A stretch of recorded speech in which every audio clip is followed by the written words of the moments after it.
อันนั้นว่าจังได๋ยาคาอ๋อยาคาแมง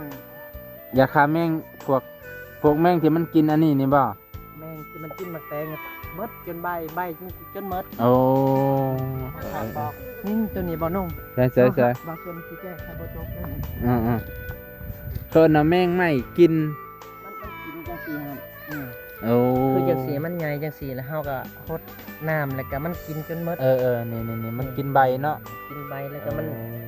กินใบแล้วก็กินยอดกินใบแล้วกินยอดเอ้าไปพี่น้องมีวิธีใดที่จะแก้ซอยเบาสวน คือมันใบมัน ใบมันกินแล้วก็ มันกินใบแล้วมันเฮ็ดให้ตายเพราะว่า ตายมดกก ใบมันเนี่ยเป็นตัวหับวิตามินน่ะนะแล้วมันนี่มันไปกินใบแล้วมันก็เลยบ่มีตัวหับวิตามินแล้วมันก็เลยตายพี่น้องเบาน้องคิดว่านะเอ้าพี่น้องมีวิธีหรืออยากสนับสนุนเบาสวนได้เด้อพี่น้องนะนำยาเกินร้อยยาฆ่าแมลงพี่น้องล้างให้